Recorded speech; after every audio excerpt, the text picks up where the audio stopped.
I remember one day earlier this year, I was in the kindergarten hallway and passed by and noticed that a whole new set of pictures had been hung in the hallway. And as I looked, I realized it was Common Sense curriculum where they had discussed the time you spend online, and then students had written responses for things to do to take a break from being online. And students had drawn pictures of going outside, and you could see how they had spelled out their sentence that said, "I can go outside."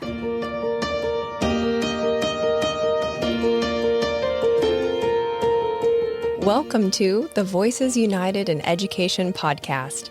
Each week, we showcase the teachers, administrators, and community members who go the extra mile to contribute to the success of every student in Escambia County. You'll meet the real people behind the titles and learn about the amazing resources to support every student's success. We all want kids to grow up and be good citizens, especially those of us without kids. You parents are doing the Lord's work. But in an increasingly virtual world, how do you show your kids how to be a good digital citizen? Kids spend almost 5 hours a day on the internet. So learning how to responsibly use technology and keep a grasp on reality is not just a good idea, but a necessity. My next guests are the principal and technology coordinator at Global Learning Academy, respectively. And today they are going to share how Global Learning Academy was one of 34 Florida schools recognized as a Common Sense school, and how the Common Sense media curriculum is helping students and parents find harmony between digital and analog. Pensacola enthusiasts dedicated to digital wellness, Lalla Pierce and Kevin McNally. Thank you for being here. Thank you for having us. Thank you for having us. Now, Lalla, you graduated from Tate High School, and all 4 kids went to Escambia County schools, correct? That's correct. So what have you seen change-wise as far as the digital impact on kids over the years? To say it has increased would be quite the understatement, because it went from, during my childhood's existence, from non-existent almost to an integral part of their life where it's in their hand all the time and they can't resist touching it, checking it, making sure that they don't have any notification or things like that. Yeah, they don't really use even textbooks very much now, do they? Because they have everything on a tablet? It's both. Definitely they have access to much of the curriculum online, but we do still have consumable material that they use in the classroom. And Kevin, you taught 5th grade for 2 years, which is definitely the Lord's work. And now you work on the tech side. Having experience in both worlds, how would you say that why would you say digital citizenship is important? Well, you have to think about the role that school plays, not just in teaching kids math, science, and reading, but also how to be functional, productive human beings. I mean, one of the things is if you don't know how to interact with people, it doesn't matter how much math or science it's not going to do you any good if you can't communicate. So the same is also true, especially nowadays where, I don't know about everybody else, but most of the communication I have with the people I work with every day is through a text message or an email.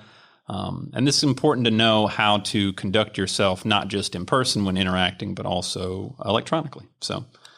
And prior to this program, do you feel like there were systems in place to help equip kids? Not really. There isn't much consideration made for the fact that that's kind of how things are going. A lot of the things that we do in education are rooted in a lot of historical precedents and the way things have been taught and the world as it was. And I feel like we're just now seeing the beginnings of recognizing that the world that the kids that we're teaching are going to grow up to live in is going to be increasingly digital. There are a lot of people now, especially since the pandemic, that conduct their entire working lives remotely. They don't go into an office. They don't interact with people on a daily basis except for through a computer screen. So teaching them how to conduct themselves in that environment is key. Well, and I think in our district, we're very fortunate to have the academy programs that we do. So at the high school level, certainly we've been moving in a very technology-driven direction with our gaming academy and things like that. But as we know, the habits that are formed when children are young are so important. So from a young age, helping them understand, how do you find good information online? How do you talk to people on a Google document? How do you work together and collaborate? Things like that that are foundational skills, similar to the way we consider phonics foundational to reading. There's technology literacy that needs to be taught at a young age for it to be intuitive by the time they reach the secondary level. So what's the student experience like with this curriculum? So there's a lot of different ways to use the Common Sense Media curriculum to appeal to different age groups and different types of learners and just students that are interested in different things. And that's one of the things that I tried to express to the teachers at our school, is that if you have a student in your class that is not really interested in reading a long article about how to find good sources for articles and that sort of thing, they have videos, they have interactive experiences, they have all sorts of different things that you can use to get everyone involved in the process of learning about digital citizenship. Typically, for the younger students, they've done a really good job of leveling things and making it differentiated to the point where the younger students are getting something that's going to catch their attention. They've built in repetition, which we know is important for making sure that they're getting the message and understanding the content. So I would say there's not one answer to that. It's so varied, but that's one of the strengths of the curriculum, is that there are a lot of different ways that you can not only get students involved, but to implement it in your school. So there's different versions depending on age level. Mm-hmm. Yeah, the lessons are specifically for different grade levels, and it's pretty well differentiated to not just reach different students in terms of the way that they prefer to take in content, but also to respond. At the end of every activity, there's a way to show what you know, to check their knowledge, almost like an exit ticket.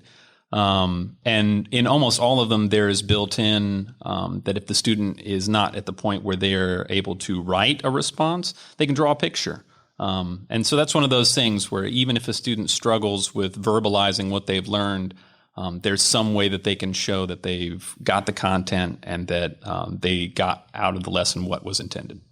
I remember one day earlier this year, I was in the kindergarten hallway and passed by and noticed that a whole new set of pictures had been hung in the hallway. And as I looked, I realized it was Common Sense curriculum, where they had discussed the time you spend online, and then students had written responses for things to do to take a break from being online. And students had drawn pictures of going outside, and you could see how they had spelled out their sentence that said, I can go outside, or I'm going to play with my dog. And the pictures matched the words, and the teachers had helped them correct their spelling. And it really, honestly, just gave me a lift and warmed my heart to see the implementation of that all the way down to kindergarten, because it's not just skills like how do you create a strong password or find reliable information, but it's those dispositions, is what the curriculum calls it, of self-reflection and the way you treat people and things that are more the soft skills involved with technology use.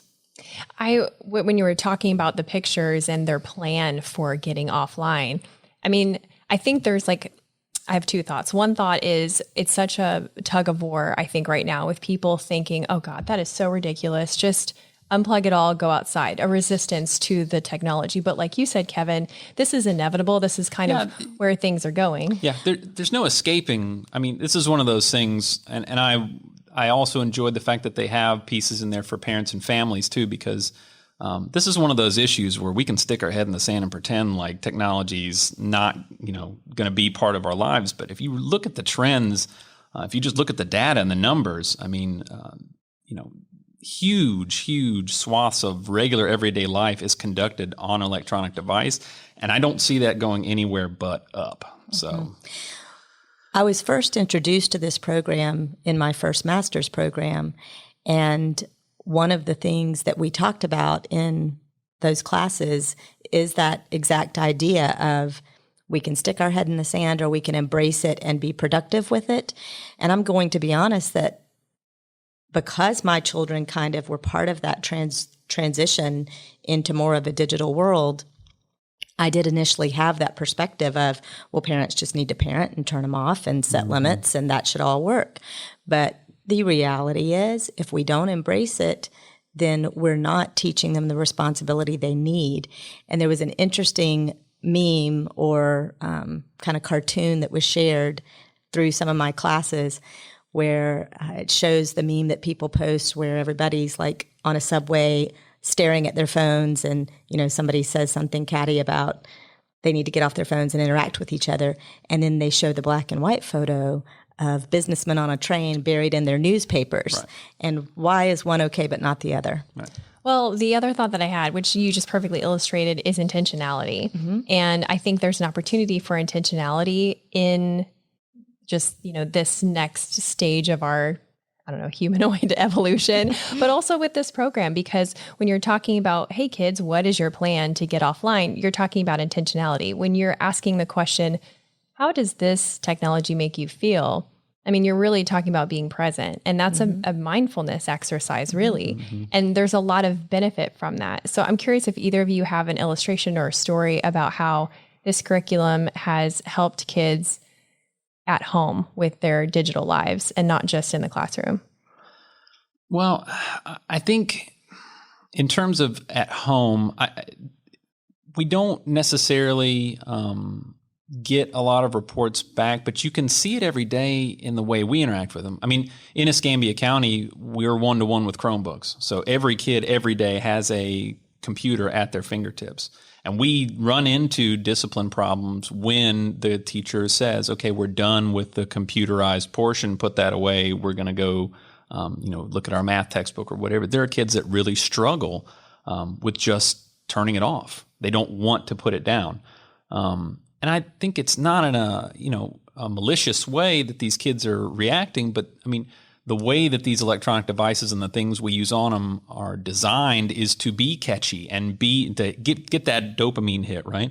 And if kids aren't aware of that and they don't know that that's what's happening, we're not giving them the tools to react to that in an appropriate way and learn coping mechanisms to get past that reaction. And so we do see that. I mean, I have a particular student in kindergarten that was very focused on that Chromebook constantly. And after some repeated, times talking to him about okay, I understand that this is exciting and it's, but this is not everything. This is not all that we're going to do today. And it's something that's always going to be there. You can go back to it. But when it's time to get off, it's time to get off. And you can do something else in real life that's just as fun and just as interactive. So it's so hard to negotiate with humans whose prefrontal cortexes are not fully developed. Yeah. But that was a very good speech. And I think we should all tuck that away for there's something better coming, kids. Put the computer down. Yeah. You can see the wheels turning in their head too when they learn, okay, you can see the light turn on. It's not just, in education, you see that too when you're teaching long division or fractions or whatever it is. You can see when it clicks. The same thing is true with emotional learning, right? Learning, this is the feeling that I need to pay attention to because when I feel this, I can do this to overcome that barrier. One thing I've noticed as an administrator, we have had issues with the impact of social media coming into the building and into the classroom. And of course, whether it's TikTok or Snapchat or Instagram or whatever, there are age limits on those platforms, but that does not mean that anyone is regulating that and it would be very difficult for parents to stay on top of all of that because children are very smart. They are digital natives who know how to work the devices, the platforms, they know the workarounds. So we often would have these issues coming into the building where maybe there was a Instagram chat where somebody said something ugly and then, someone eventually tells an adult and it comes back to us, or they come into the building and you realize there's tension and people are upset and you find out it has nothing to do with something that happened at school. It all happened on social media. Well, I will say, and I have no evidence to directly attribute the decrease to this program, but there has been a significant decrease since we began teaching these lessons. I really did see a change in how much we were fighting with those issues. So I do think there's already been a positive impact just in the short time that we've had it implemented. That's one of the major things we talked about in the curriculum too, is the everlasting presence that you have online, right? You know, I'm really apt to say, and I'm sure a lot of people of my generation and older will be happy to mention that, you know, if everything we did when we were kids was online in perpetuity, we'd be in trouble, right? But that's the reality these kids are growing up in. And so a dumb Instagram post that you put on, or a Snapchat or a Facebook post that you put online when you're 12, 11, 10, that's with you forever. And that can be brought up when you're applying to colleges or applying to a job. And I don't know about you, but I don't want to miss out on a job because I was bickering with somebody on Snapchat about whether or not my hair looked bad or so. No, I'm with you. Yeah. I mean, what you're talking about is good digital citizenship, the not bullying, not, firing off a comment before you really think about it.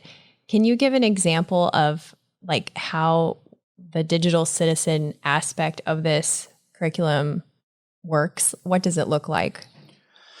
Maybe pick a grade, because you said it works different in each grade. So yeah, maybe like I taught 45-minute lessons to just about every grade level, where we had the whole grade level, and we went over it. And one of them is literally a lesson called Be a Super Digital Citizen. And it talks specifically about looking for signs of online bullying and ways that we interact online that are different. I mean, one of the things that's missing in an online interaction that you get in person is the other person's reaction, right? You can fire off words into the void when you're on Twitter or whatever it may be, and you get that, like, yes, you posted your thoughts and you get to say what you want to say.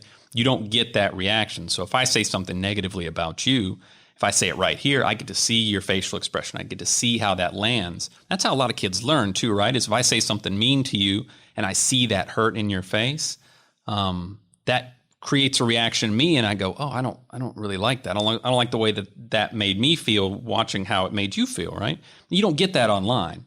And so that mindfulness and that pause before you hit send or post to really think about, why am I saying this? What impact is this going to have? And that's a process that is not as immediate as doing it in person, but with enough practice and enough mindfulness about that, it's something that you can develop and learn just like you would in person.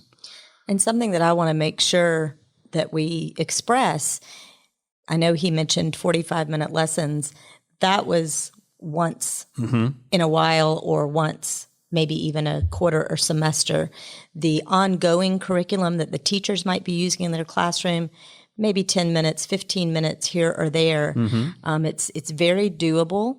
And most of our elementary schools, or many of our elementary schools, are what we call PBIS schools, Positive Behavior Intervention and Support. And really the tenets of the Common Sense Media program dovetail very nicely with most of our schools' PBIS initiatives. For example, at Global, our PBIS Pact, that we call it, is practice honesty, accept responsibility, choose respect, and think safe. Well, those ideas fit right in with the Common Sense Media. And so it's kind of not something that has to stand alone. As Mr. McNally mentioned, you may be writing a reflection, drawing a picture, writing a sentence, reading something, watching something. Those are all standards in our language arts curriculum, that you're integrating the technology lessons with that language arts curriculum. So it's not something that's separate and taking additional time. It fits into things you're already doing. Yeah, you can weave it into your curriculum and what you already teach. You can break lessons up into pieces and do one piece every day, early in the morning. You can do some lessons are legitimately made to be taught in 15 minutes. And there are other portions too. There are activities you can send them with parents, tip sheets and information and good things that you can send home to help families also address this. Because in the end, this is something that they're going to be dealing with too. And giving them that information gives them the power to prepare their child to be successful in a digital world. So are there, other than take-homes, are there specific programs online that the parents can benefit from? Maybe their kid doesn't go to Global. Yeah, absolutely. I will say I was pleasantly surprised by just how open and out there the Common Sense Media curriculum and information is. Anyone can go to the site and pull up a lot of that information themselves. And so, I used to tell my students this all the time, and I would advise parents and anyone interested in this. take it upon yourself to go do that. I mean, honestly, even if you're a student, if you're in high school and you're a student and this is something that you think you need to work on or information you need, you go on there and look it up yourself. The more that we can put the responsibility in the hands of the people that are going to be affected by this, the more ownership there is of this type of issue. And in the end, I can sit here and talk about it for, hours and hours and hours, but it's going to be the student at the other end that's going to really make the difference in terms of whether or not, this sticks and is something that they pay attention to and really follow. And it's just really what is online at commonsense.org is so well done, whether it's the educator portion, the parent portion, the student portion. Everything you need is already built out for you. It's free. There are PDFs, there are videos, like you said, they're interactives. And so it really doesn't matter what role you have or how deep you want to go or what style you want to tackle it in. It's there. And they've just done a phenomenal job with it. Absolutely. Do you think that in the future, let's say, 2 years from now, more schools adapt this curriculum into their school? I would certainly hope so. And I understand there is, just like there's a hesitation to, from a lot of people to add more in this way because it's almost like accepting that this is where it's going. But again, it's happening. It's already happened in a lot of our spaces. And so the quicker we can get this in the schools and out to the students, the better prepared they're going to be. I mean, one of the biggest issues, whether you're on whatever side of the aisle you are nowadays, is being able to tell whether information you're seeing online is accurate, right? That's a huge issue for everybody.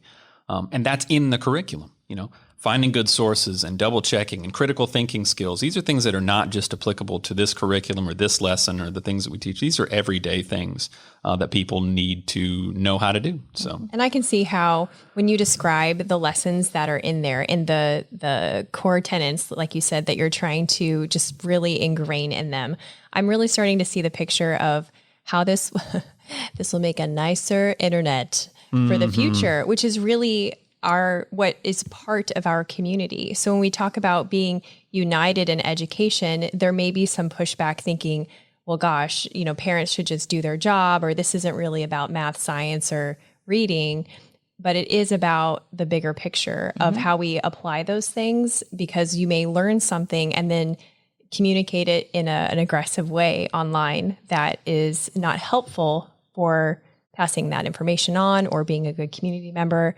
So I'm really seeing how it's beneficial long term just for, all of Pensacola.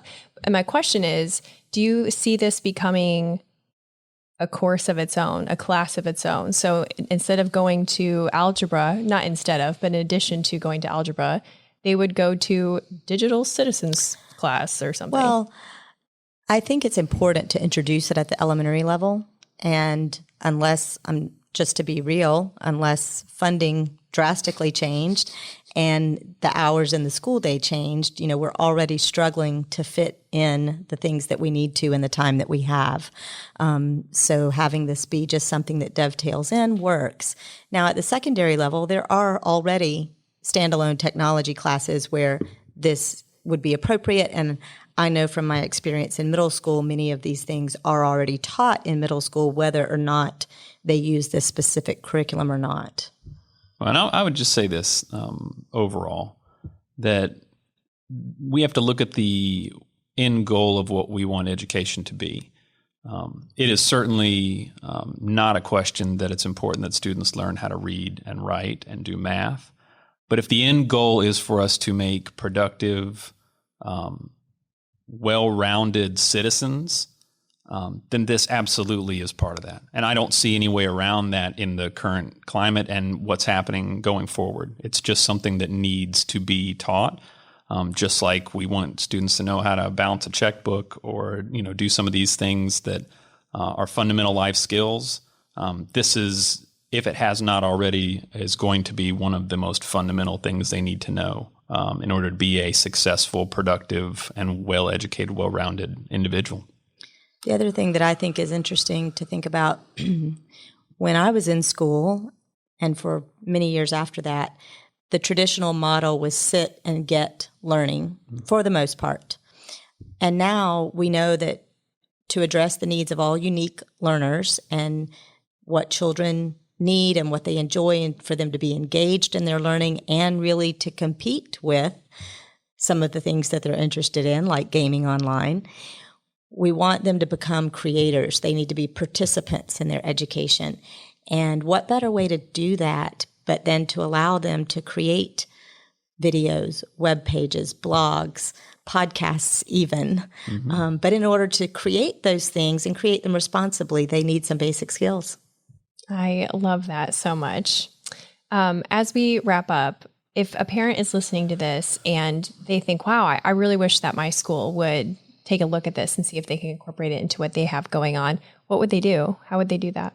Well, I think the first thing, you mentioned it, commonsense.org. Go to the site. If this is something you want your student to know, if this is something you want to know, go to the site yourself. I think another thing, too, and this is something that I always tell my parents when I talk to them on the phone or in person at the school, advocate. You are your child's best advocate. If you want this in your school, or if you want your child to get this, talk to the school, talk to the administration at the school, talk to the district level. And if they're not biting, talk to the teacher. This is something, they don't have just certifications for schools, they have certifications for individual teachers too. So if you have a teacher that also is on the same page and wants the students to get it, this is something that they can do with approval, obviously, that they can teach every day. And again, they can weave it into their normal everyday learning. So advocate, make it a point to let everyone know that you want this taught to your student. And I don't see any reason, given the materials and the way that it's structured, that couldn't be done to just about every school, not just in this district, but the state and the country. Here's to hoping. Well, and for that matter, really, parents can ask, how can I help make this be a part of our curriculum at our school? Because it could even be an after-school club that a teacher perhaps is the club sponsor and a group of parent volunteers deliver the material. So there are lots of ways that you could implement this with volunteer support, parent support. It would not have to fall, just on the employees at the school. United in Education means everybody. I mean, everybody get on board. If you want this to be part of your child's education, then let's make it happen. I love it. Last question. Lalla, what do you want people to know about Escambia County Schools? Well, I have a unique perspective. My parents have a combined 84 years of experience in Escambia County. My mom retired after 35 years of teaching kindergarten, and my dad after 49 years of being a civics teacher and then an administrator. All four of my children went to Escambia County Schools, and then I have had the privilege and honor of working in 4 different Escambia County schools. And what I can tell you is that regardless of what you hear online or see in the news, the majority of educators are people who are passionate about educating the future. They are people who care deeply about every child. And every school I've been in, there have been phenomenal people who are doing an incredible job, and they go above and beyond every day with their own time, their own money, because they want what's best for all of us. I'm kind of coming at it from the opposite end in terms of my experience here. I'm natively from Mississippi, Jackson, Mississippi, born and raised. I just moved to Florida about 5-6 years ago, and I've only been in Escambia County for the 3 years. And so, I don't have a lot of that historical knowledge of it, but I will say, and myself included, that it doesn't really matter where you come from. The end goal is the same, right? Escambia is no different from Jackson, is no different from places in Tennessee and Washington, D.C. and anywhere else, right? We all want our kids to be successful. That's the future. That's really what we're all here for. I'm not trying to say anything negative about Escambia County, but I think it's not a mystery or a new knowledge to anyone. Education is not where you go to get rich. So we're not here for the money.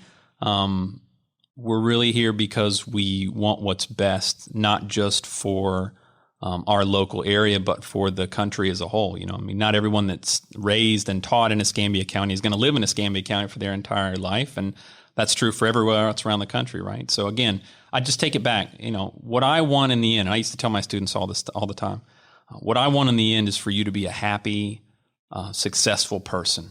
That's really what I care about. That's why I do it. That's why I show up every day. And so I will say this. I went to a lot of schools in Mississippi that were very poorly funded, and there was an atmosphere of sadness almost. It was just, resigned to the fact that it was not funded well and things weren't going the way we wanted. I don't feel that about Escambia County schools. I don't feel that about the people that I work with every day. Yes, it's difficult. Yes, there are struggles. But man, I think everyone is pulling in the same direction. And I am personally excited to see not just where our school is going forward, but where the district can go going forward. I think there's nothing but good things going on, and I'm excited to be part of it. Hear, hear. Voices United in Education is a production of Escambia County School District. Special thanks to Pine Forest High School for their recording studio facilities and hospitality.